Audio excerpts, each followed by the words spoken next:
स्वराज्य टीव्ही, पर्याय आमचा, निवाडा तुमचा।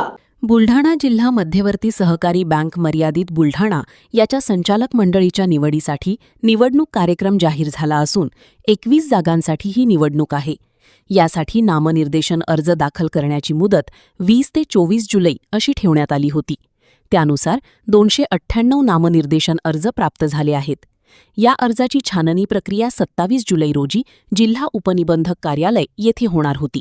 परंतु मोठ्या प्रमाणात अर्ज प्राप्त झाल्याने सोयीचे म्हणून सहकार विद्यामंदिर ही जागा निश्चित करण्यात आली आहे। त्याचबरोबर उमेदवारी अर्ज मागे घेण्याची अंतिम मुदत 28 जुलै ते 11 ऑगस्ट अशी ठेवण्यात आली आहे। त्यानंतर 12 ऑगस्टला उमेदवारांची यादी जाहीर केली जाईल। निवडणुकीसाठी मतदान 23 ऑगस्ट रोजी होणार आहे। मतमोजणी 24 ऑगस्ट रोजी होईल अशी माहिती सहाय्यक निवडणूक निर्णय अधिकारी गारोळे यांनी दिली आहे। जिल्हा मध्यवर्ती सहकारी बँक मर्यादित बुलढाणा या बँकेच्या निवडणूक कार्यक्रम हा माननीय राज्य सहकार निवडणूक प्राधिकरण महाराष्ट्र राज्य पुणे यांनी मान्यता दिल्यानुसार प्रसिद्ध करण्यात आलेला आहे।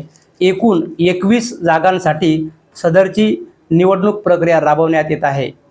यामध्ये प्राथमिक कृषी सहकारी पतपुरवठा सेवा सहकारी संस्था या मतदारसंघासाठी प्रत्येक तालुक्यातून एक, याप्रमाणे 13 इतर सहकारी संस्थांसाठी एक, पणन प्रक्रिया सहकारी संस्थांसाठी एक, नागरी सहकारी बँक वैयक्तिक या मतदारसंघासाठी एक आणि राखीव मतदारसंघामधून अनुसूचित जातीसाठी एक, इतर मागासवर्गीयांसाठी एक, विजा भजसाठी एक, महिला राखीवसाठी 2 असे एकूण 21 उमेदवार निवडून द्यावायचे आहेत। मतदान प्रक्रिया कशी पाडणार आहे? उमेदवारी अर्ज दाखल केले होणार आहे। दिनांक 20 जुलै 2026 ते दिनांक 24 जुलै 2026 पर्यंत नामनिर्देशन पत्रे दाखल करण्याची मुदत आहे। 27 जुलै 2026 रोजी नामनिर्देशन पत्राची छाननी होणार आहे।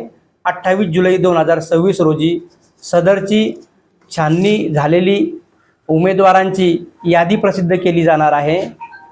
28 जुलै 2026 ते 11 ऑगस्ट 2026 पर्यंत उमेदवारांना त्यांची नामनिर्देशने मागे घेता येऊ शकतील आणि आवश्यक असल्यास दिनांक 23 ऑगस्ट 2026 रोजी मतदान घेण्यात येईल व दुसऱ्या दिवशी म्हणजेच 24 ऑगस्ट 2026 रोजी त्याबाबतची मतमोजणी करण्यात येणार आहे।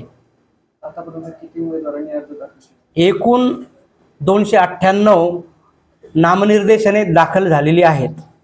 बुलढाणा जिल्ह्यातील महत्त्वाच्या घटना आणि घडामोडी पाहण्यासाठी तुम्ही निर्भीड स्वराज्य या चॅनलला अद्यापही सबस्क्राईब केलं नसेल तर आत्ताच जाऊन सबस्क्राईब करा आणि बेल आयकॉन दाबायला विसरू नका आणि फेसबुक पेजला शेअर आणि लाईक करा। पाहत राहा निर्भीड स्वराज्य।